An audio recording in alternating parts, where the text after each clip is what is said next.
I think we are good now, so I'll be starting. The utility industry is boring. It's slow to adopt. It's not innovation friendly.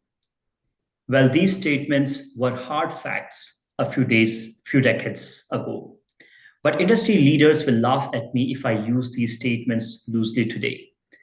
Thanks to the innovations in AI, IoT, robotics, extended reality, and material science fields that are unlocking enormous transformation in the utility industry. These innovations are reducing cost, carbon emission, downtime, accidents, and increasing customer satisfaction quite significantly. Such disruptive innovations compelled EthAum and its portfolio startup NSmart to host a thought leadership panel on outage management in the utility industry with an amazing panel. We have some diverse subject matter experts to share their insights on the innovations, trends, policies, challenges that are disrupting or transforming this industry. This is Pankaj Gupta from EthAum Venture Partners. We are a deep tech revenue scaler and fund based in Singapore with approximately 100 startups in the portfolio. These are all AI, ML, blockchain, IoT, robotics, AR, VR startups from different parts of the world, stages and sectors, serving different industries in different geographies. Now, I would request Salim, Chief Revenue Officer of NSmart and moderator of the panel, to introduce himself. Salim, please. Thank you so much, Pankaj, and thank you for the introduction. First of all, I want to make a quick correction. The utility industry is not that boring. It is complex, fascinating. You see a lot of good technology there, but you are right, very difficult for them to transform due to the complex organization they are.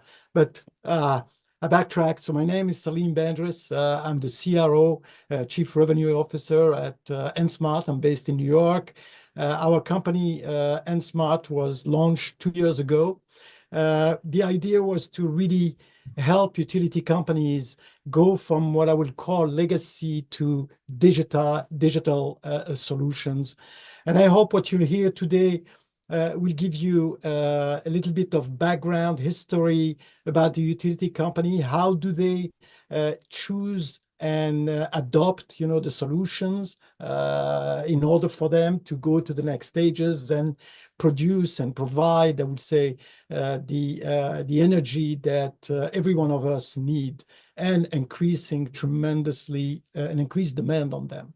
So without further ado, and thank you so much again for the panelists to have joined us today.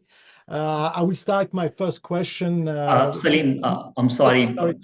I would request other panelists to introduce themselves, and yes, then we sorry. can get into the panel discussion. Okay, thank you, Salim. Kiran, can we have a quick introduction from your side, please? Yeah, I'm Kiran Yeddala, the founder and CEO of NSmart.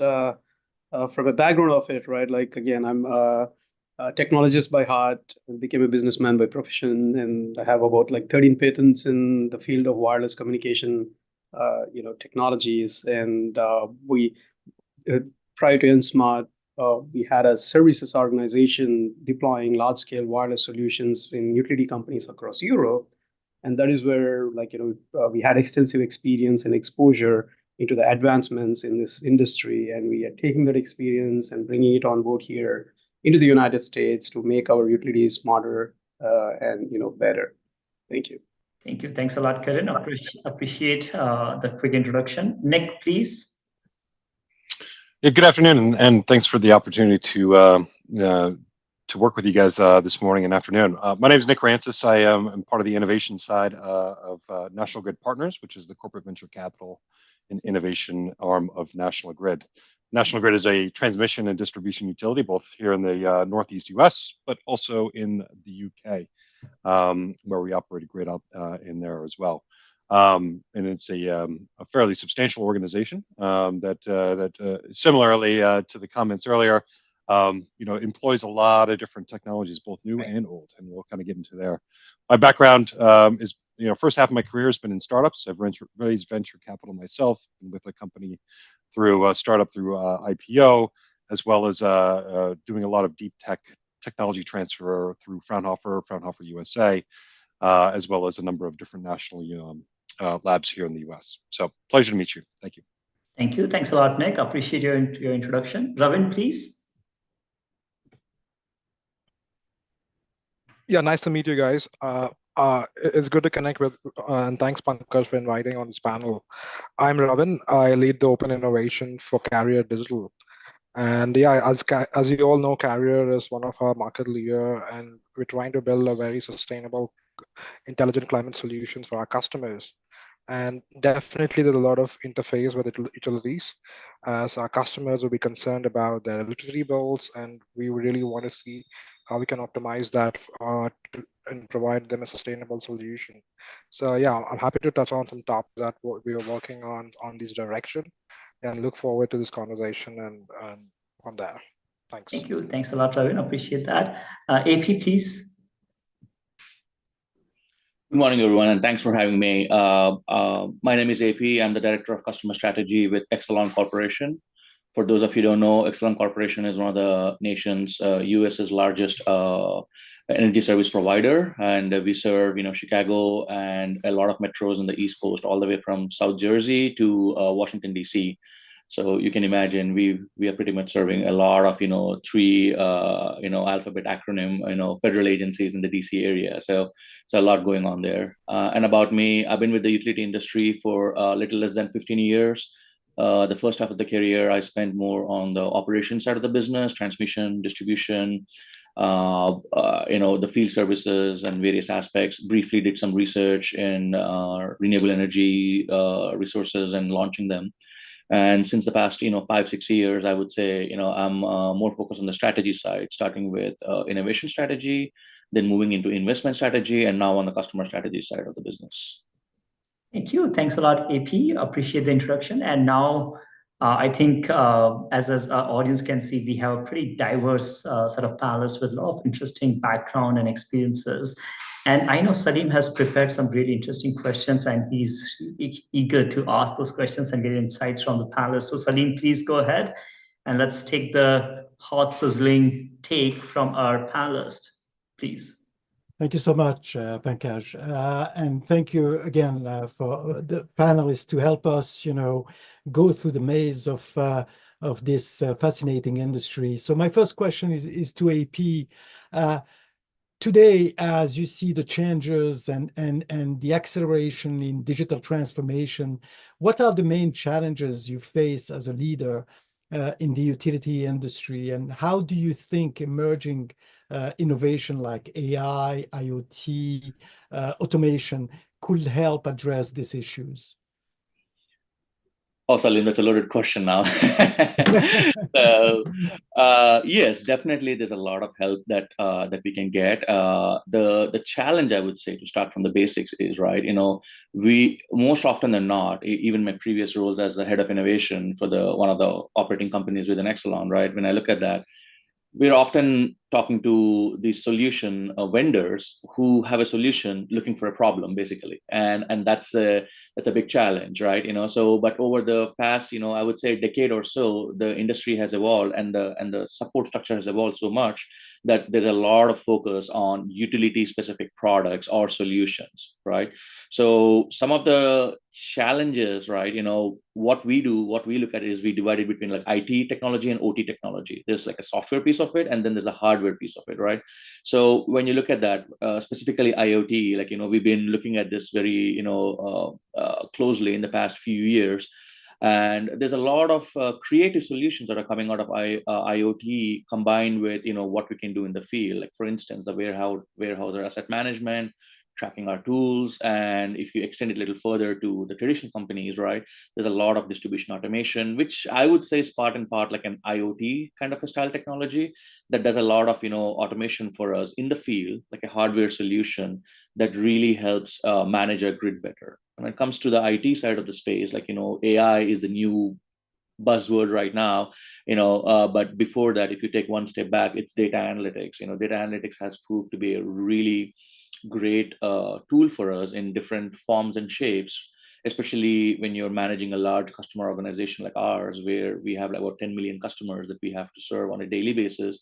who have a variety of needs coming from billing issues or from energy resources issues, or small and medium business customers or large customers. So if you think about that, right, all these new solutions are actually tackling small segments of these problems, which is a little bit of a challenge for us, I would say today. From a market perspective, the challenge we still see is the solutions are changing so rapidly. At the same time, it's still more often than not, the solutions looking for problems. And that's where we have to pause a second and think about, okay, what is this product really trying to help us with? Like, do we really have this problem? And if the problem is a people issue, process issue, or is it really a technology gap? And, I often see people trying to patch up a process issue or a people issue with a technology band, and that doesn't really go well. So that's, the different dimensions of the challenge, I would say, that we are looking at. That is great. Thank you so much, AP. Ravin, what's your thoughts on this question? Do you think, technology can help utilities, kind of compete in this market today?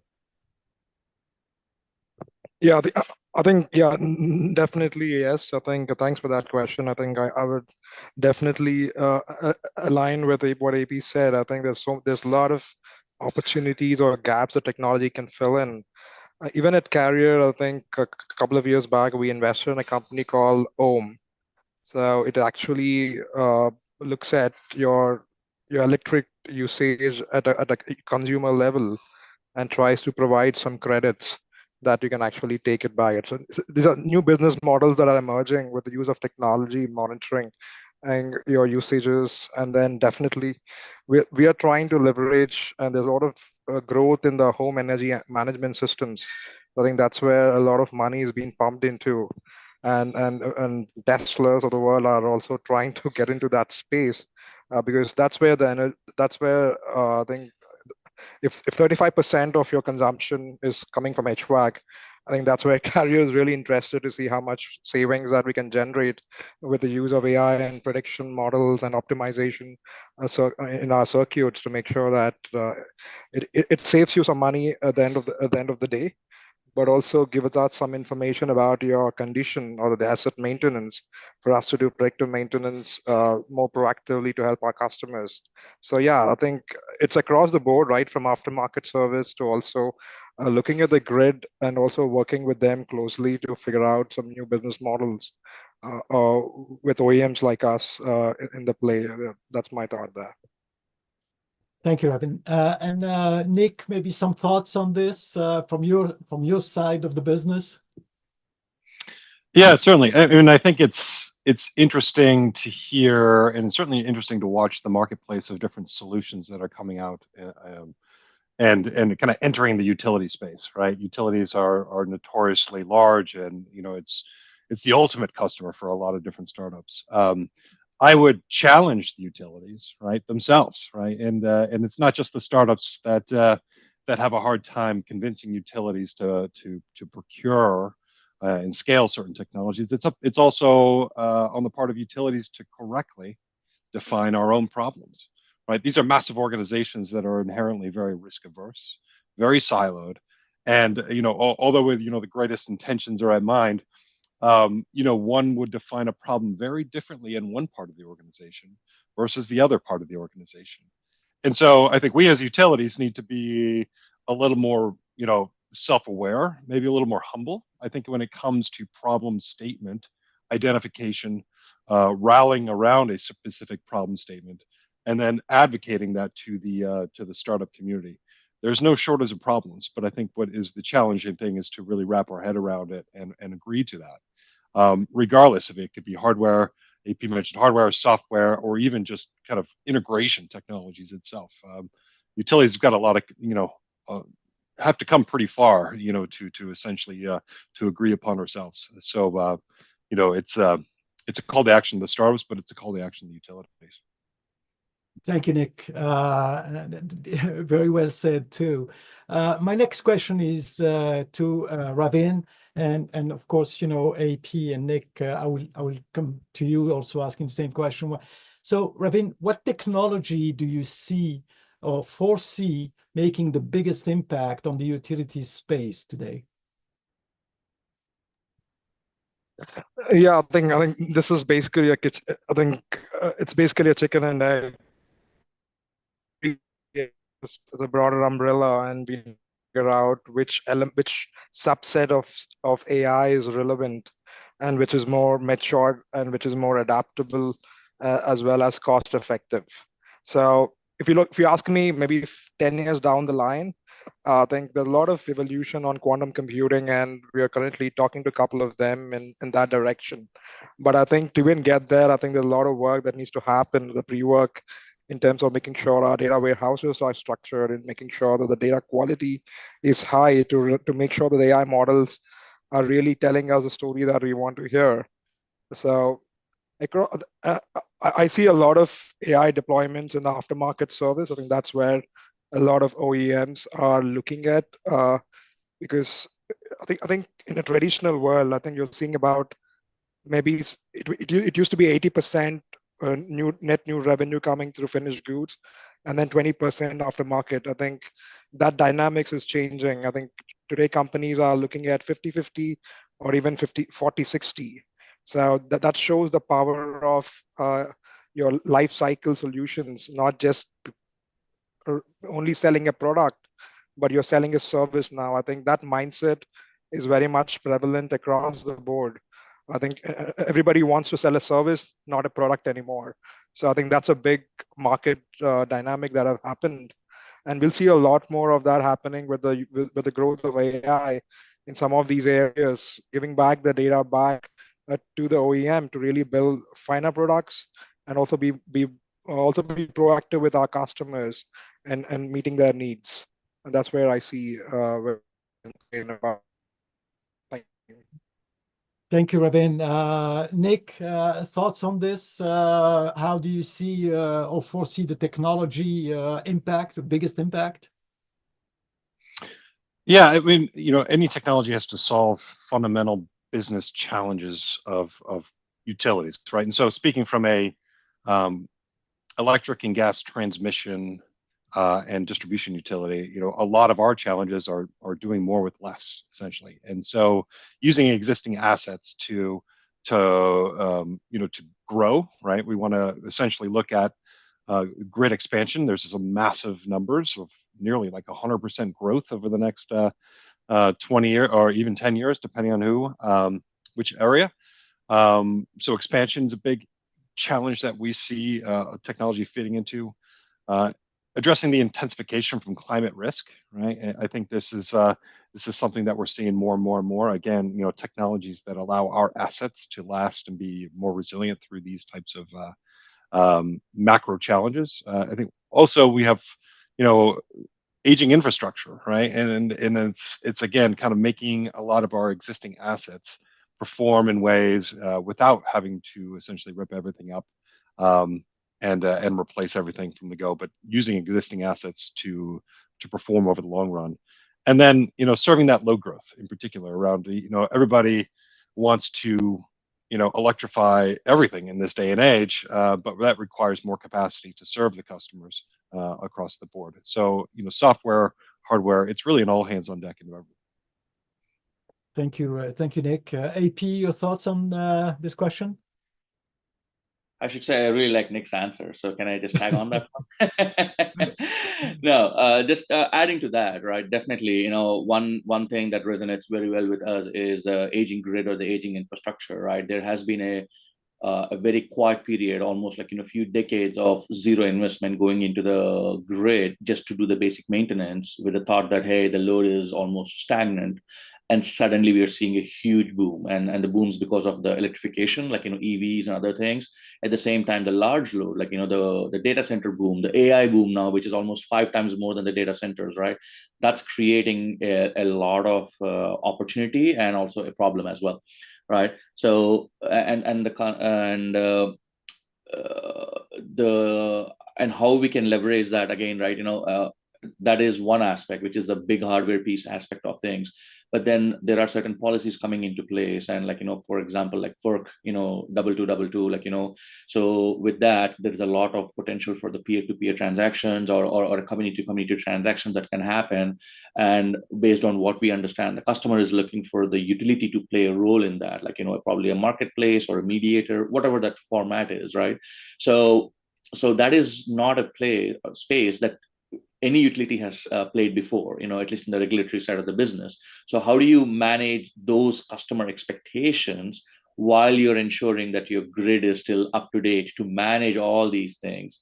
And then also keeping in mind that it's very expensive. Electric utility or the gas utilities are very investment heavy, and anything you're trying to do has a direct and immediate impact on the customer's affordability as well. So keeping in managing these rubrics of, you want to innovate, you want to bring the new technology, you want to serve the customer in the best possible way, keep their wallets light, and also make sure your lights are on. That rubrics is a very difficult challenge to solve. And definitely we see, AI is definitely making some impacts, from a customer communications perspective, in the call centers, especially since I'm in this area and I'm learning more about this, right? In the call center space, how do we reduce the call volume to keep it, more effective, but doesn't mean that the customer has to wait 20 minutes on the line. Can we answer it more quickly? I mean, do they even have to call, or can they just go on their app, which is really well built with AI background? So in that way, they can get their answers before they even call us. If we can do that, that's a huge efficiency for us. And also huge improvement for the customer experience piece of it, right? Because they want to see that we want to make sure they see us as their partners, and they get that experience, like a world-class experience from the utility, not just something like an auto pay. You put on you put your bill on auto pay and you forget about us, right? So a transition is happening, and different technologies have different roles to play in the very near future. Very, very complex. And just W2W2 stands for? No, 2222. FERC. 2222. Okay. So it's a new FERC. This thing came out, I think, almost like 2 years ago. It talks about, hey, how do you kind of look at your DER, the distributed energy resources at an aggregate level, and individuals could not participate in the market until very recently. But now, if you're as a community or as a mini city or a muni, you can participate by aggregating all your DERs into the market. So it's almost like, imagine it's a very bad example, but at least it gets you the perspective. Imagine all of your community are doing peer-to-peer transactions on Venmo or Zelle, but this is like energy trading, not actually the dollars, So that is a very complex thing, and when I say we, the utility industry is still kind of, looking into it and figuring out, is that really the space, or what does it really mean for us, and how do we really tackle those things? Excellent. Thank you so much for this, AP.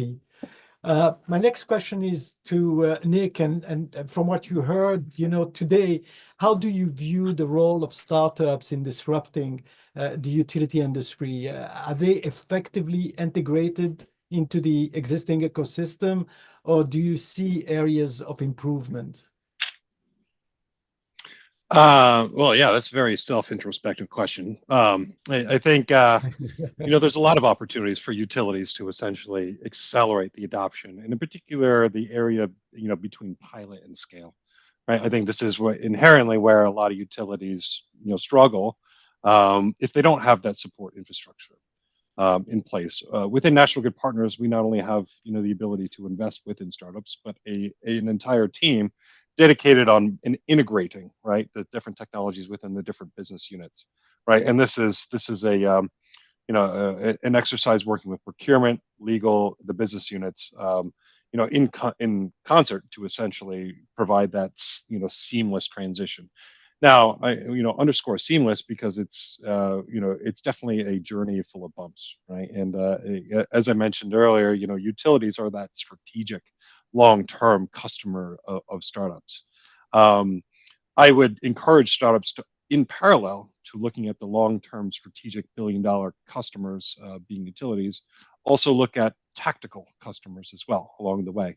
We see a lot of opportunities for these, software and hardware technologies in areas that are akin to utilities, have the same specifications, but on a much smaller scale, will make decisions much quicker, right? That's essentially, generates a data set that supports that long-term growth for the utility sector and supports that, that discussion with procurement, which is, and always a challenge with utilities as customers. Yes, there's a lot of work to do on the utility side, but I also would encourage startups to really fundamentally understand utilities, how they buy things, how they bring things through legal, cybersecurity, and all these different components, and get familiar with that, and don't be surprised by it. I think that's a key component. Thanks, Nick. AP, any additional thoughts on this? How do you view the role of startups? I think, I would say it's a very interesting role they're playing right now, right? Because one thing they do is challenge our perspectives, challenge what we have been doing for so long, saying that, hey, this is how it is. And at the same time, right, what we also see from the startups is they have a very good understanding of their product, but they don't understand how the utility functions. Like, as Nick mentioned, right, there's a set process. And one thing people have to understand is utilities didn't come up in the last 10, 20 years. They've been here for, most of them, the large ones, are here for more than 100 years. And we are here for, like, Exelon, he's here for like 200 years plus, actually. So when you look at that, imagine the robustness of the process, or sometimes the multiple layers of process that are built together. So it may seem obvious for a startup to say that, hey, this is really simple. Why are we not moving forward from pilot to scale or even get to pilot? But there are several technical committees, and there's a lot of interlinkage between the multiple softwares that speak with each other, and how it interacts with the operational technology. And some of you may remember, like, in the early 2000s, when we had the New York blackout, it happened for a very simple reason. A simple reason can really shake up the grid very, in a negative way. I mean, we've come much, much farther from that, but still there are those possibilities, right? And the cybersecurity issues and things like that. So when the startups are looking for their product, it's not just their product and say that, hey, you can use this today, it's really useful, but you need to understand the larger ecosystem of what is happening within the utility space. And oftentimes, one area that I often see the startup space, going back and forth is the understanding of the utility finances, right? So everything is moving into a service sector. That's a huge disruption for us right now. We like the model from a usability perspective when it's a SaaS or service-based thing. But from an accounting perspective, all of that is considered O&M, and utilities are always short on O&M funds. Like, we are more capital heavy investment, not O&M heavy investment, because that is a direct impact to the customer when we do that in a certain way, right? So we see certain things, we love that, and it's a very huge disruptor. And then we have to really work with the startup to understand, can we make this into something manageable from an accounting perspective? And oftentimes it's not. So we lose the opportunity to adopt those new disruptive startups or softwares or solutions, I should say. So. Thank you, AP. Ravin, any thoughts on this question? Yeah, I think sorry, AP has summed it up quite well. I think there's definitely going to be a lot of red tape. I think this is just a due diligence that I think enterprises want to make sure that they have the right partner, whether it's a startup or any other vendor that they work with. I think it's important to have that governance process not very well. But that said, I think there's still a lot of room for us to be more agile. And it all depends on use case, right? Like, it depends on where we're coming from. For example, I think we're working with one startup, which is actually a hardware company that is getting tagged to an MCB board in a commercial or a residential house, and it actually gives me it measures signals, 4 million signals per second, and trying to decode what kind of equipment type it is. So in order to get that data, it is so complex, and that's where startups or comes with different innovative models that we can actually consume that data, and we can at least get that insights without actually going into a customer's house and looking at what coffee machine he has. So that's a very good. These are companies that I think they are trying to disrupt how they do things. I think that's where I think startups are really key role. I think each startup has their own value proposition that's very strong, and they also have to know where exactly that would fit into the business model of an enterprise, whether it is an utility carrier or whether it is an OEM like us working in the same space. We are adjacent to utilities, but there's always an offering that could be attractive for us in service-based economy. So yeah, it all depends on we have to test it. I think that's important. I think I would rather recommend the startup to have a patience with us, with enterprises to figure out, at least do a proof of concept, real value. And many a times I've seen gain share models did really work wonders. The moment you ask them for a high capex or a long duration to test their capability, I think that would take a little longer time to move internally and get things done. So yeah, that's my thoughts. Yeah. Thank you so much, Ravin, for sharing. My next question is to AP, and it goes to what you said earlier. Understanding the client, understanding their processes, etc. So, given the conservative nature of the utility industries, and what do you see as the biggest obstacles to adopting innovative solutions today? Oh, the biggest obstacles. I'm sure there are a lot. There are a lot. Yes, yes. Um, uh, um, I got to think for a second on this one for sure. So, but I would say definitely, as much as we want to evolve, the assumption or the perspective from the outside of the utility world is that hey, utility is very conservative, but it's not exactly conservative. We are trying to adopt. We are trying to really take the technology forefront and deploy a lot of these things. But as I said, the complex nature of the grid. I mean, I don't know who quoted this, but they said the electric grid is the largest machine in the world, right? So, and it's the most interconnected machine in the world as well. So when you have such a complex machine and you want to make a change or add something to it, there are several different considerations, right? So there are several different hurdles that, from the outside view, it looks like hurdles. But if you live through that end-to-end process, you will understand why each of those segments are required, and I'm sure Salim, you or Kiran can understand that, you went through a recent process with Exelon. It took you 6 months just to go from point A to point B, but as you went through it, you realized how much or why it was so important to understand those things, right? Definitely, So yeah, but definitely, keeping in mind, depending on which product the startups are really trying to push for, right? Need to understand if it's on the grid side, then keep the grid stuff in the mind. Other thing I would say is, with the more focus, especially the regulated utilities, and looking at the changing world right now with adoption of electrification technologies like EVs and solars, and the cost of energy supply, we call it energy burden, right? So there's a lot of focus from the regulators as well. And the simple question what we all are trying to address is that, hey, if I'm doing this particular project, or if I want to deploy this new innovative technology in my area, what is the benefit for the customer? Is there a customer benefit? If the customer is not going to see this side of the product, then what value is it really adding for the utility? Is it an employee experience benefit? Is it a safety component? Or is it merely you're making things more efficient, right? And then what I tell some of the vendors that I work with in the past is that, hey, don't look at your competitors as competitors. They might be your friends. And what I mean by that is, everybody has their own platform nowadays. Like, everybody has their own software, and they come in and say that, oh, mine's the best. I can integrate with 10 different things. And imagine, again, a company like 200 years old, how many softwares do you think we have running in our company for different purposes with different departments? And we cannot keep adding more of those, right? So that's where we want to understand how best can you integrate with the existing ones. They may be a competitor in the marketplace today, but can you work with them? Because we don't want 5 different things for one person to operate on a day-to-day basis, right?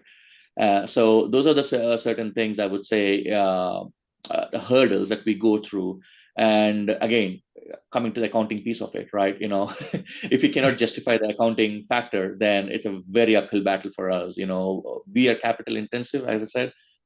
Utilities have the money to invest, but it is how we're investing makes a huge difference on whether we can adopt a certain technology or not. Can I follow up very quickly? Do you think an early adoption from another utility makes it easier for another utility to move forward with the solution? Yes, absolutely. It does. It does. As much as, again, as I said, we love to adopt new technologies, but we don't want to be the first one. We want somebody else to adopt it first, learn from them, and then jump on it immediately, right? Because, again, it's not this we don't trust the technology or anything. It's you have to think about the personas you're dealing with, right?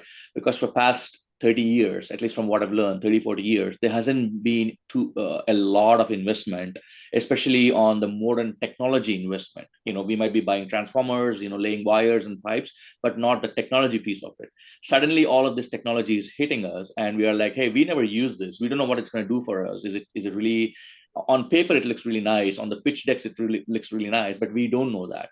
But when somebody adopts it, like a utility adopts it, the first thing what we do is reach out to the utility, because the utilities themselves are not amongst competition, right? Because we all have our own territory and we actually lean on a lot. I mean, like, National Grid, our executives work very closely with National Grid executives, and they talk in different forums to understand what each others are doing, to learn from the best practices, right? So if for a lot of startups, I would say is your first utility is the toughest utility. Once you get in, once you're able to prove the technology, the next utility will be able to quickly adopt, because now they have somebody to talk to really understand from a utility perspective, to see how they're using, is it really benefiting them or not, and then it's a smooth sail from there. Thank you so much. Thank you. Ravin, your thoughts on this question?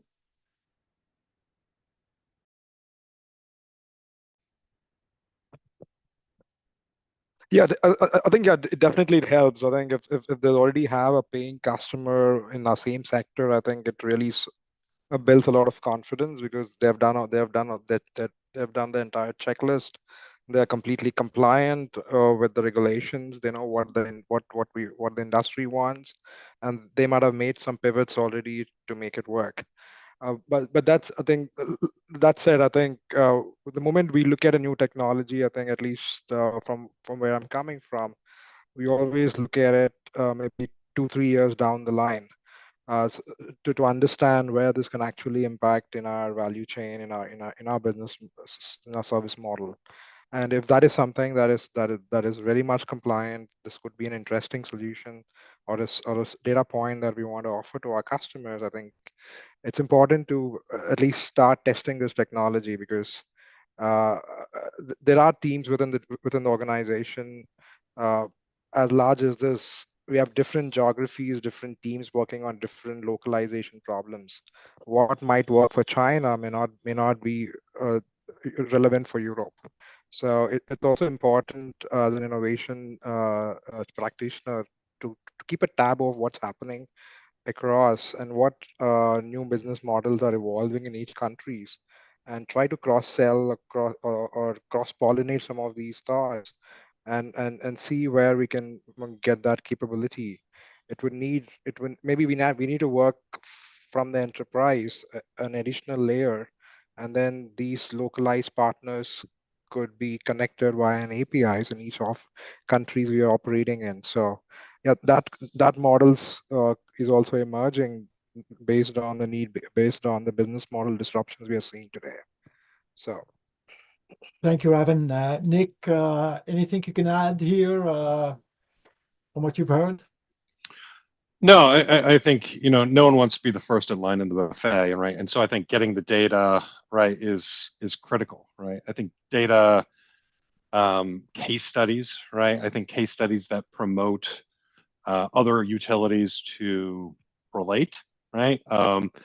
All utilities aren't the same, right? Some are transmission, some are distribution, some are generation, and so understanding of where those case studies will essentially align with other future customers is important.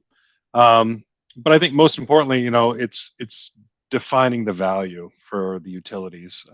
That's important, right? Just because you can increase, resiliency doesn't really help, right? The case, right, for investment, and doesn't really, support the need to go through the, lengthy and expensive procurement process. Really getting, putting pencil to the numbers. is important even for the first customer. So, but everything else, the panelists said was terrific. Thank you, Nick. My next question is to Ravin. If you could instantly change one aspect of the utilities industry, what would it be and why? Yeah, that's an interesting question. So I think at least from what I've been hearing and what I've been talking to a couple of folks, I think there's been a lot of demand on the home energy management system, and I think there's a lot of handshakes that should happen at a much more strategic level between the utility and large companies in making sure that we offer a very data-driven services to our consumers. So I think there's a lot of work that's already happening. I think I see a lot of government reforms in that direction. I think governments are giving subsidies for heat pumps. I think that's I think over the last 1 year, I think I see a lot of our sales and heat pumps have gone up the roof. And that's another direction that we are promoting it, and we're also trying to optimize it, the energy usage within a community or within a region. So I think there's a lot of work that can be done in that space. So I think I'm happy to have that conversation with AP offline and see what are some areas that we can collaborate in that direction. But yeah, I think there's definitely a lot of room, a lot of growth opportunities that we can explore in that direction.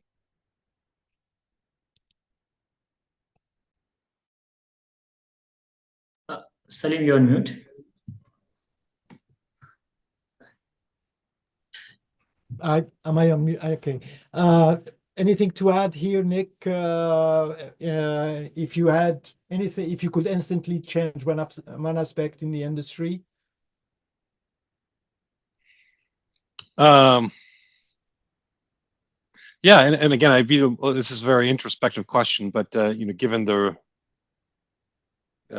risk-averse nature of utilities and kind of a siloed nature of utilities, I would essentially streamline that communication between business units. I think utilities more than most kind of operate within a sphere of impenetrability between the different business units, and it actually is quite an effort to even get some business units to work together. So I'd clear the gamut there and allow for seamless communication. And that starts at the cultural level, not the software level. Excellent. Thank you so much. And AP, tough question, of course. What would you change? If you had a magic wand, My moonshot idea or magic wand would be to rebuild it from ground up again, knowing what we know now. Like think of it as a Lego thing that you have been building since you're 4 years old, and now you're 40, 50 years old, and you just kept on building on top of it with the newer blocks and everything. And you look back, it's massive, but it can also be ugly and it can be breaking on areas. So if you have the same capacity now, I would rather just go back and rebuild it in a much nicer fashion. I know that's not possible, but at least, if I were to take it one step back and say, okay, if I still have that magic wand, what I would do is I would probably make the grid up to standard completely, which means all brand new equipment, leave it as is, but at least all brand new equipment with no capacity issues or capacities for the future. So in that way, I'm taking care of the grid side of the things, the pipes and wires, basically. Then I can spend all my rest of my capital in adopting these new disruptive technologies that will really, how should I say, put the grid on steroids to really support, the customer needs and the evolving marketplace. Thank you so much. That is truly transformative. So we are at my last question for the panel. So I'll start with Nick, and it's very appropriate, Nick, since you see, I would say, everything from your seat. How do you identify transformative solutions that have the potential to disrupt the utility industry, and what criteria guides you in your investment decisions? Yeah, well, I'm going to give a non-conventional answer to that, and I'm actually going to say that identifying the solutions is actually quite easy. What we have a hard time doing is fundamentally understanding the problems at which it would solve. It's the classic entrepreneur's problem, and we are the entrepreneur in this case, right? We don't want to be looking for solutions, looking for a problem. I think AP, you said that earlier. We want to make sure that we want to clearly define that problem. And I like to say, 8 out of 10 of my brain cells are really focused on identifying and getting people to agree around a specific problem. The latter, the 2 out of the 10, is identifying those solutions, right? And there's a lot of networks that we use, tools out there that are available that allow us to find those solutions. Forums like this are great to kind of to get us to really talk about the brass tacks of what the solutions need to solve. But it really starts with clearly identifying that problem from the get-go. Excellent. And I will make a comment about that later on. So it really comes back together. AP, any thoughts on this? Yeah, I mean, see, once one of the innovators told me the ideas are dime a dozen. There's plenty of ideas out there. The challenge would be is which one do you execute, which ones do you leave them on the sideway, right? If we can define the problem well internally, like really put a pen and paper and say, okay, describe the problem exactly, I think we solved it 50% already, right? Because most often than not, it's always a antiquated process issue trying to solve something else, right? So my push even now in this strategy role and in my previous strategy role is, hey, technology comes last. Let's try to understand, is the process okay? If the process is okay, do we have the right people? Do we have the right talent? Because sometimes it needs a talent redevelopment, right? So we have the right talent. And if everything is aligned and if we still are finding certain gaps, that's when we need to go take a step out and say, is there technology? But oftentimes what happened is, right, we get pitched with new technology, we go to these conferences, we see new things, and suddenly it's also an aha moment for us to say that that's a great product. Do we actually have this problem, right? And then we go back and try to really understand from our internal teams to say that, hey, I've seen this like 3D printer, and I'm saying that, hey, do we have a need for a 3D printer? Is there something that we can print? Is there something that we can use it? And this is a real example. And we almost talked to like 30 departments, and nobody said, we don't use 3D printer. Everything's metal right now. We don't need some fiber or plastic. One department came up and said that, hey, I need this small piece of tag that needs to go in a small box in a relay control panel, and they stopped manufacturing it 20 years ago. And I'm like, wow, you wouldn't even expect that, right? But they never defined the problem. If they defined the problem early on and came to us, to the innovation group, and said, hey, we have this problem, we're really trying to solve this, we could have solved it much sooner than going it backwards, right? So that's the challenge. We need to, as a utility space or as any industry, we need to define our problem sets and really understand and prioritize the problems as well, and then sequence them and say, okay, am I solving problem 5 first, or am I solving problem number 1 first, and how do they sequence out for a better, more controlled flow of information? Yep. Thank you, AP. Ravin, any final thoughts on this? Yeah, I think I really echo with what AP said. I think I manage an ideation funnel at the organization, and we get a bunch of ideas both for insider view, right? And when we go to external view, we see a bunch more. And some of these ideas that employees have are very simple. I think they just want to make their job easy, so we don't have to struggle, break our head. But these could be $1 million savings, to be honest. And I think it's important, like you said, I think we need to prioritize which ones are tech enabled solutions or which ones are process solutions. We just have to make sure that we marry the technology with the right problem that is coming from the ground up. And yeah, it's definitely important to have a good overview of what's happening outside and try to challenge our teams. Okay, this is a new technology is emerging. Where do you think this is applicable? And that will start a lot of conversations internally. And then we might find a very interesting use case that would definitely demand it. But it's important to have that complete end-to-end visibility and making sure that your teams have a platform to share ideas. And some of these ideas could be solved in a hackathon. You don't have to go and move the mountain. Some could be, I can work with a strong partner. It could be a startup, or it could be a current existing vendor can help with that capability. But some are very strategic in nature, which are 5 years down the line, and these are something that needs to be incubated with a very leadership support, and with a strong resolve to fail first. I think that we have seen. I think there are many projects I can quote that didn't really go well, but I think that's a lesson learned for us. I think we are also evolving. Every industry is evolving. Every enterprise is evolving with new fresh talent coming in, and they have more bright ideas than I was 15 years ago. So I think the entire perspective of how they can contribute, how they see technology in their line of work is changing rapidly. And with new solutions in the market, with startups coming in that space, I think we have an opportunity to work with them and accelerate some of these capability building. And I think that's what most enterprises are also doing through startup programs or through corporate venture arms. I think there's a lot more that we'll continue to see more in that direction. Yeah.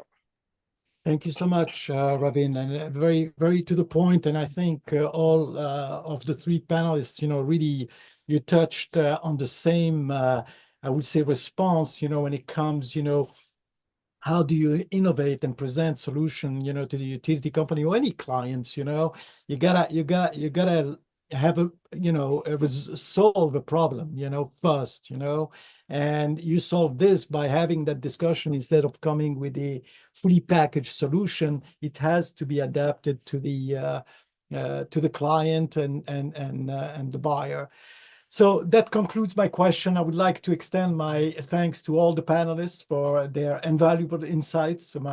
Your perspective on how innovation shapes our daily lives, and the crucial role of the companies today to present and provide solutions that really help the daily lives, not only of the companies, but also of their clients. So I thank you so much, and I'll hand it over to Pankaj. Hey, thank you. Thanks a lot, Salim. I think you have done a fantastic job as a moderator. Thanks a lot to all the panelists for sharing their thoughts, their insights. I think we could have gone on for hours and hours, but we have to obviously transition to the next segment now, which is Rose session. And I especially love the segment of the session. Why? Because most of the times, founders are not able to get a brutal, honest feedback from their investors, from their customers, partners. But in this session, we try to get that brutal, honest feedback. We try to get direct questions from the subject matter experts to our founders so that our founders can answer those questions, think harder on what is their value proposition, what is the competitive advantage, what is their long-term product roadmap, and so on and so forth. And that's why we love the segment completely. Now, I would request Kiran to share his screen and take us through the presentation, a brief pitch of EndSmart, and then probably stay ready for difficult questions from the panel. Kiran, please. Sure. Thank you very much, Pankaj. Probably I have a suggestion. I think we should stop calling it a roast session and find a different name altogether, because I feel like you're just going to put me in an oven. So, yeah. But anyways, yeah, let me just share my screen. Give me one moment here. Okay, there you go. Yeah, perfect. I hope you can all see my screen. But let me just start off with again, thank you to all the panelists for being here. And it was very insightful conversation, right? I was listening through it, of course, and for everybody, highlighting the critical challenges that the utilities face today. I think one thing is, it's clear that as the demand for the reliability grows, so does the pressure to deliver these services at the lowest possible cost, right? I think this is the only industry where the customers or consumers expect a high quality standard of service, but they want to pay the lowest possible cost, right? So again, these are the things that we do recognize at EndSmart, and find a delicate balance as we are addressing it head on by empowering the utilities with data-driven solutions, right? And again, our technology enables real-time monitoring, predictive maintenance, and faster restoration, ultimately helping utilities enhance service quality while keeping the operational costs in check, right? So yeah, it's not about just improving the efficiency, but it's also about creating a smarter, more resilient infrastructure for the future. So with that, let me just go right into the deck. I'll just start off with providing a quick introduction about us, right? So again, Nsmart was founded in 2022 as a venture supported by Nibit Technologies, which is a global company delivering wireless infrastructure solutions in over 200 countries and territories. So as you can see here, our team is guided by top industry leaders, and some of them probably you could recognize here, especially Steve Warner, the former president and CEO of National Grid New England, who is also a former BGE, Baltimore Gas and Electric executive, right? So again, we are driven by a singular mission to accelerate technology adoption, especially around this modern IoT and AI technologies for grid modernization. So let's jump right into the problem, right? So again, I think for most of us who are familiar with the grid operations, we do realize that grid outages require mobilization of linemen, trucks, and supplies, right? So today, it's all a manual process where you have assessment crew driving around in their trucks in the field to identify the cause and location of the outage down to a pole level. And as the service operators or the supervisors are preparing to dispatch the crew, they have challenges around identifying the right crew in the right numbers, of course, not just the right type. And also there's a whole the different challenge around the supply chain digitization, just to identify the parts and supplies that are required for the job and where they are they actually in stock or not, right? So this traditional approach, poses a risk as well, such as safety hazards for the linemen and leading to potential delays in restoration due to this manual processes. And just like Nick had mentioned earlier, right, these are the silos that we could hopefully eliminate in the future.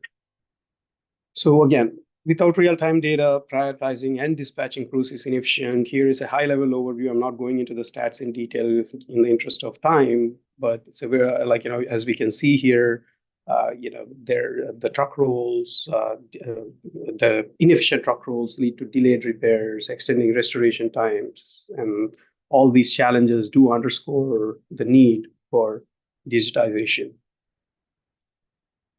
So jumping into the solution here, right? So Nsmart transforms the restoration process with digitization.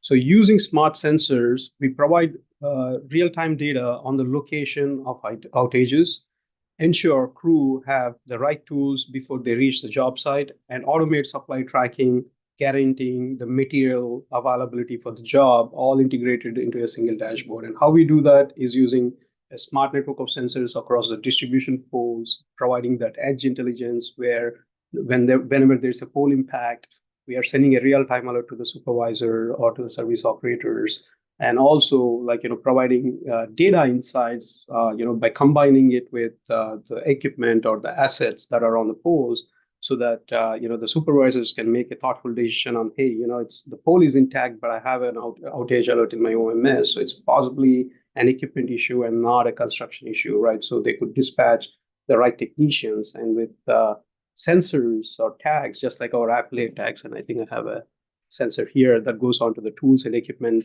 in those service trucks, we're able to provide them, the real-time insights on, again, the job readiness or the availability of the crew, right? So they can see the closest service truck that is available to the area of impact, make sure they have all the tools that they need for the job. And as they assign a work order to that, the technician, when they receive an alert for the work order, they would be able to see the closest service center where they can pick up the parts and material for those jobs, again, using smart inventory technologies and IoT technologies. So we are able to drive this, to help utilities make, informed decisions, streamline dispatch, and reduce restoration times.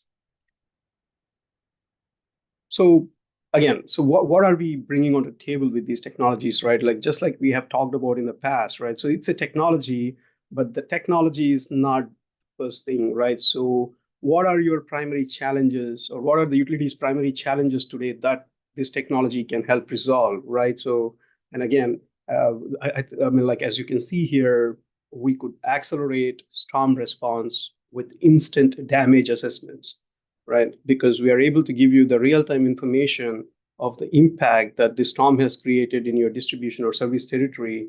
And now you're like, not spending those days rolling out these patrollers or assessment crew, just trying to figure, how many poles went down in your service territory. So we can also enhance wildfire prevention by detecting the pole sway, right? So the sensors on the poles are giving you information whenever there's a movement or vibration on these poles. And after a certain threshold, you can determine, hey, I want to de-energize these lines so that I can mitigate or minimize the fire risk, right?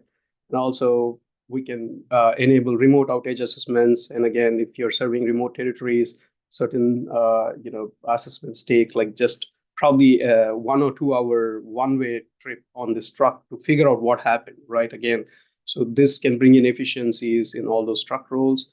And also we can support predictive maintenance during normal business operations in a blue sky scenario with the pole impact alerts, like, help with your, vegetation management, pole maintenance, predictive maintenance of the poles, or preventative maintenance of the poles, etc., boosting the asset reliability and safety. Oops, sorry. So why are we doing this, right? So I think this is the ultimate objective, right? So to enhance the grid reliability and efficiency while reducing the operational costs and improving service quality, right? So, primary objective of the solution is to be able to reduce this, the KDs and SADs. For those who are familiar with the terms, it's just a customer average interruption duration index and a system average interruption duration index. It's nothing but like, these are the grid reliability metrics that every utility company is measured by. And any significant improvement that you can bring on to these metrics is the ultimate objective of these companies, right? And just to spend a little bit more time on this, fundamentally, if you look at grid resiliency, it is split into kind of two phases, right? If you ask me. So the first part of it is hardening the grid, and this is where most of the investments are going in from the utility companies, and these are those billion-dollar investments going in to make sure these grids are having minimal impact due to any weather-related events or outages, right? But there's at some point, like again, as we have seen in the recent times in Houston and Tampa, the intensity of these weather-related events are also increasing, both in frequency and intensity, as I mean. But there's nothing stopping from that physical damage. So how soon can you recover when there is a large outage? Is the recovery aspect of it, and that also defines, or that is a part of the grid resiliency as well, right? So our solution is focused on the recoverability aspect of it, and this is where, at a minimal investments, unlike the hardening, where you would be able to gain all these benefits from the technology and improve your grid reliability metrics. So quick math here, right? And again, I know this is a very crowded slide, but I just wanted to give you a quick overview. I mean, of course, the solution is capitalized for all the investor-owned utilities.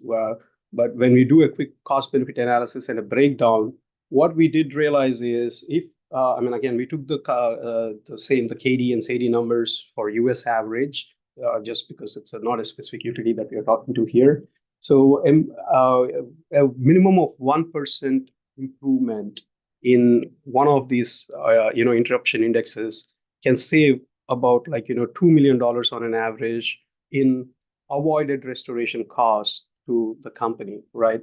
So what I mean by that is, as we can see, the US average in 2022 is about 208 minutes on KD, and if I can just cut it down by 2 minutes, we can the utility company can save close to $2 million in total.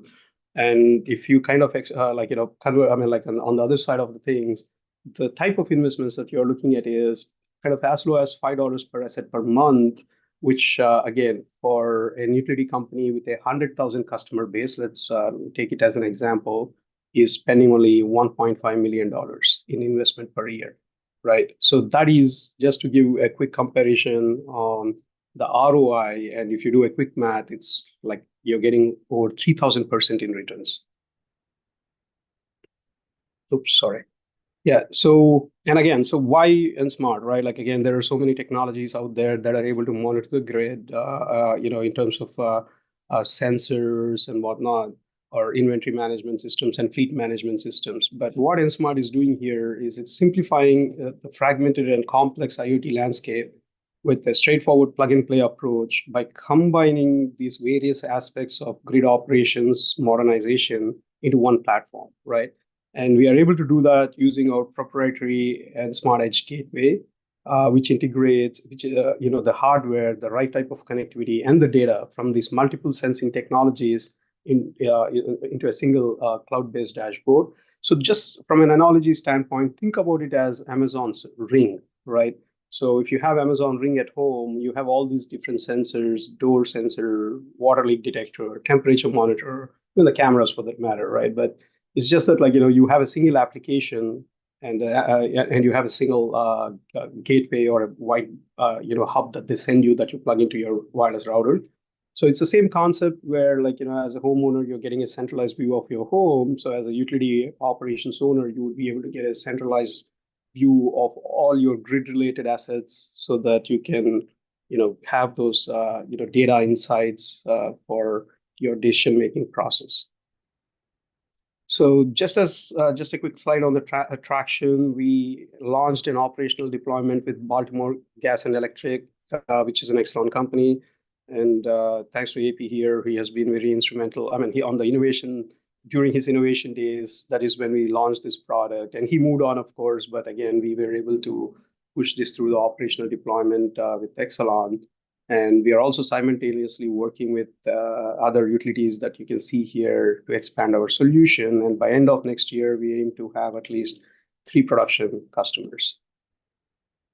So here is our story on evolution and AI especially, right? So we would evolve by expanding our capabilities via advanced data integration and advanced machine learning models to achieve what we are calling the future of this platform would be, right? So it's a simple concept of combining grid data, environmental data, and any other historical data from the utility to move from a reactive to a proactive outage prevention, right? So we could kind of provide real-time, a predictive information on fault detections, even give insights into dynamic response strategies for the utilities, say in the event of a major storm, etc. Right? So yeah, I think that's pretty much it. But I just would like to conclude it again with that other statement that I think most of the panelists have mentioned about, right? Again, utility, unlike other industries where premium services command premium prices, we must deliver consistent, high quality service at a minimal cost, right? And that is where technology solutions like IoT and AI enable utilities to deliver better service at a lower cost to, again, predictive maintenance, optimized resource management, and also those real-time insights, right? And Nsmart helps the utilities to meet these dual demands by reducing outages, improving response times, and enhancing operational efficiency, right? So it addresses the core challenge that the utilities face and offers a very practical and cost-effective solution as well on the flip side. And so, yeah, so Nsmart will revolutionize utility operations as it evolves, driving greater efficiency and customer satisfaction. Thank you. Thank you, Kiran. I think that was a very quick presentation, so we can have questions from the panelists. Nick or AP or Ravin? Yeah, I can jump in. So interesting, and glad to see the industry traction with peer utilities. Talk me through the adoption process, right? So specifically dashboard fatigue is a real problem. The last thing someone wants, especially when they're managing assets, is another website to log into to tell them things they probably don't want to know because they cost them time and money. So how do you implement your product in a way, and operationalize your product in a way that doesn't increase. In general, like I think tools, like one tool should eliminate 3 tools, right? So you bring in one thing, it should eliminate 3 things. And so like from a time and attention span and bring me through that process. Yeah, absolutely, Nick. I mean, you're spot on, right? And that's the first, I mean, that's something that we are hearing over and over again. And I mean, of course, we have built a very beautiful dashboard, which I can probably give a demo of at a later point. But ultimately, what the customers are asking us is, hey, can you integrate this into our, say, for example, asset management system or OMS systems, etc. And of course, we have an open API based application where we are able to feed in that data into the customer, right? So that is on the technology side, but when it comes to the adoption itself, right? The first and foremost, the primary, again, the speed to adoption, what we have realized, and going back to the IT processes, the cybersecurity process or whatever, right? So we have developed an air-gapped solution, right? We are not at this point like riding on any of those IT networks, or we are using a standalone network or a communication infrastructure to transmit this information. And as a part of it is where, like, of course, we have our own dashboard, but we have also built-in alerts, like SMS-based alerts or email-based alerts. And eventually we will be going through that integration process into their systems, right? So that is where we are seeing some kind of I mean, at least that's the process or the method where we are seeing adoption quickly, right? Well, I mean, in the spirit of a roast, I'll push back a little bit. What you're saying is, how to operationalize it is now we need to see a dashboard.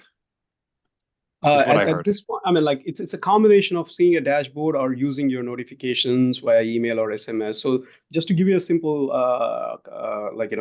use case example, right? So say I have a poll alert and the supervisor sees that he has a poll alert, and then he knows okay, what is the closest truck in there, and then he needs to assign a dispatch to the truck, but he still has to kind of go into his work order system, assign that work order. And so there is some manual process involved. We are not eliminating that yet, but that is exactly what we want to, I mean, we are working with, Baltimore Gas and Electric to eliminate in the future, where we would automatically create a work order for them in their system, right? So that is the integration aspect of it. Yeah. Cool. Okay, thanks. Thank you. So here I can take one. So I know about the warehouse and the truck scanning thing. The polls is what is still very interesting to me. So why polls? Just curious to understand. We have the transformers, we have substations, and all of that, right? Why polls? And again, this is in the spirit of roast, right? What I would like to understand is this a solution looking for a problem, or does the problem really exist, and how did you know about that? Yeah, the problem really exists, right? That's a very good question, but the problem definitely does exist. And this is where we have actually also, that's got me very intrigued about this problem itself, right? So as we were talking to customers, and I think it's fundamentally with all utilities that we have noticed, right? Like if you talk to customer about a problem, they say, yes, yeah, we have an issue. I think, monitoring the polls might be a great. Then the next question that we would ask, again, we bring technology last, right? Technology is not the first piece that we bring onto the conversation. And we ask, okay, can you define this problem? So how many polls have you lost in the last term? How many deployment or assessors or patrollers did you need in the last term? Or what did you spend for just the assessment aspect of it, right? There's no data, right? So there is no quantification of the problem. So that is the first thing that we have noticed with, especially around these distribution service operations. So, and our objective here is beyond the benefits, now I'm going to be able to quantify the problem in the first place, right? And if you look at anything else throughout this life cycle of the power, right, all the way from generation to transmission, most of those systems are monitored at a higher level, right? Like when substations are monitored pretty much on a daily basis, or they have at least some sort of control systems in place to remotely monitor them. But if you look at what is missing in this, as the Lego piece that you were talking about, is the distribution or the edge intelligence, as we call it, right? So this is in the dark, right? You have 365,000 polls. I'm taking BG example, and probably you have a GIS system to give you an approximate location of each of those polls, but you don't know what's happening to them out there in the wild, right? And again, whenever there's a major event that is striking, this is your weak spot. This is your weakest spot, if you ask me, right? I mean, most of those events that are happening in the storm, again in Houston or wherever, Tampa, that's because of the distribution poles that are being impacted, not because of this. I mean, of course, substations are being impacted, but you recover them right away because the concentration of them are also like not as heavy or as large as the distribution infrastructure, right? Yeah. Just to follow up on that, you picked two examples, right? You said Houston and Tampa, and especially, Tampa is in the news for, unfortunately, in 2 months, a lot in the news with the hurricanes and stuff like that. So when a flooding like that happens, like a 200-year flood, a 1,000-year flood with a hurricane, does this whole technology still work in a bad weather like that, or we lose power, we lose the technology as well? It does, right? So today our, again, the strategy is around deploying our N-Smart Edge gateways in each substation, right? And it has like Ethernet backhaul if you want to write on your own IT network, for example, or it has a cellular backhaul. And we also have a built-in satellite backhaul communication as a backup, right? So we do have those fail-safe mechanisms, and that is how we are able to still sustain the transmission of data in the event of a major disaster as well. Thank you, AP. Nick, AP, do you think you were able to get the answers that you were trying to? Yeah. Oh yes. Yeah, yes. I think so. Okay. Go ahead. Please feel free to probe further if you want. I would request Ravin to unmute himself. Ravin, please feel free to unmute yourself and. Yeah, I think I just have two questions, Kiran. So one is, what is your aftermarket strategy? Like if something breaks down, like do you have your own network or do you piggy bank on other service providers, which again compromises your TATs? Second, are you a pure play software company or do you also bring in hardware as well into your portfolio? Or you work with third parties for these sensors that needs to be installed in the right places across the grid? Yeah, I'll take the later question first, maybe, right? So again, it's a combination, right? The N-Smart solution includes, in fact, even the connectivity, the underlying communication infrastructure throughout their service territory is something that we would want to deploy. And it includes the data platform and of course, and then the hardware, right? So of course, we are not manufacturing the hardware. We are not a hardware manufacturing partner, but we have a network or preferred vendors that we have partnered with who would be manufacturing those hardware elements for us, like for example, a pole sensor or a tool tag, like an equipment tracker, or even asset tracker or monitor for that example, right? So and these sensors could be agnostic to, this could be a many vendor. If the utility already has a set of sensors, you can connect them to your gateway. That should not be a problem. It could be as long as the communication technology is the same, right? So we are using a low power IoT LoRaWAN technology for our underlying communication infrastructure, right? So as long as if you bring any hardware from that ecosystem, from LoRaWAN ecosystem, we should be able to integrate that data. And going back to your previous question on the services, right? And I'm understanding it's more of a field services is what you're asking about, right? Like post-deployment scenario. So we come from that, again, from a background. The parent company, Nivid, it has an extensive field services experience. So we can deploy foot on the ground in 200 countries and territories today, because that's through a series of partners. So yeah, we come from a services background, and we'll be engaging the same company for post-operational deployments. Okay. Okay. Thank you, Ravin, for your questions. Yeah. So Kiran, another thing is there's a lot of heavy investment happening on the grid resiliency, as you mentioned when you showed the graph, right? Companies like Exelon and National Grid and all the large companies, even co-ops and munis, right? We are investing in simple example like distribution automation, so if my one pole goes down, I have a diverse routing, or I can immediately switch to something else and things like that. So when I'm investing heavily, and I know it's very expensive, 30-40 grand per piece of equipment, but we already have a strategic plan for that, and it's yielding a lot of benefits for us during Storm. So where do you see your product playing a role when I say utilities already have a plan to do those technologies, which are much more integrated with operations? Correct. Yeah, right. I mean, like you rightly pointed out, I mean, in fact, you have smart meters. They're providing some information already. And so you have all these systems in place. But like, most of these systems, first of all, like, as you said, like, they're expensive and kind of complicated to operate, right? So you probably are only doing it in a strategic locations or strategic poles, or where, like, there's a critical infrastructure that you're serving, for example, right? So, but what we are proposing here is a solution that can be scaled across, pretty much all those troublesome poles that you have in your entire distribution infrastructure. Say 15 to 20% of your distribution infrastructure.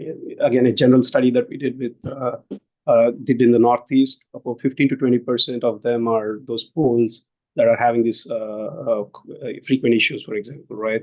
So, and again, it's a very low cost, practical solution, like we were talking about earlier, that you could deploy with. I mean, it's just a sensor like this with 2 screws. You can just hang it up and put it on a pole, and it's giving you all the vibration and movement information. And it's a scalable technology beyond anything, and it actually becomes a complementary solution to what you already have, right? It's not a replacement solution. It's more of adding intelligence to what you have on top of what you have already, so that you can get to a pole level information, down to a pole number level, right? That's what I mean. It's not a feeder level information you're getting anymore. It's a pole level information at this point. Gotcha. Thank you, AP.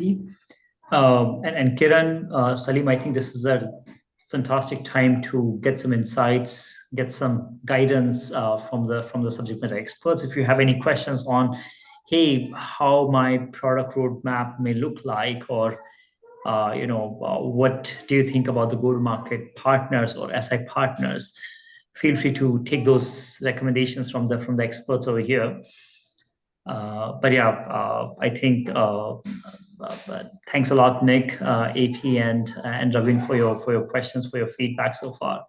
Yeah. Our pleasure. Salim, I think you're on mute. Yeah, I have one question for AP, since we have the experience, as a client and provider of solutions. What did you see we did right, and what do you think we should improve on? The right thing I would say is, I know, Kiran, you didn't mention this in the presentation, but when we saw the first solution, we at Exelon, we are adopting only the 2 of those solutions for now, because we are scaling it slowly. So all of this technology that they talked about, it can be a modular solution. You don't have to deploy everything at the same time. So we started with the trucks. We are investigating the warehouse thing right now, and so it's at a certain stage where I can't speak publicly about it at this point of time. But there's a certain aspect happening with the warehouse thing. And so as we're scaling it, we are understanding it better. We are understanding, hey, how these 2 integrate, and the next piece will be the poles piece. I'll go out. So anybody who's looking at the solution, right? I mean, there's no step 1 or step 2. We can start modular depending on your needs. Our need was more on the truck side, so we started with that one first, and next a warehouse. So that's one thing I would say. That's right, Salim. And I definitely remember, almost 3-4 years ago, when we first came on, the customer journey mapping that you have done was really fantastic. Like, that's where that was a very impressive piece that went very right for us, because we came with a very simple problem statement back then. But as you did the customer journey mapping, we realized how big of a problem it is. And it's more of I wouldn't say an emotional thing, but more of an efficiency thing from the user perspective, which we missed. We were only looking at it from a leader perspective that, hey, certain tools are not calibrated and it's an auditing issue, but it's much bigger than an auditing issue, as you've done the customer journey, which really opened our view into the problem and actually solutionize it even better than what we have hoped for. So that's definitely went right. What things could have been better is, yes, I mean, I wish there wasn't a pandemic, so we could have deployed this 2 years ago. Things would have been much faster, which is beyond our control. But also the IT security review process. I mean, it's mostly us that has taken a lot of time, but that's a growing pain that we all are going through, all companies are going through. And as a clients, I would say, or as a startups, like, you all have to be patient through that process, so that's what I would say. Thank you, AP. And Nick, as a startup, that certainly has great potential, at least from our side. What, high-level guidance you can give us, in order to get to the next stages, which we believe, we think that the runway is there for us to succeed? I think really getting crisp, pithy case studies is useful. I mean, I love to see logos of other utilities, and that's great, right?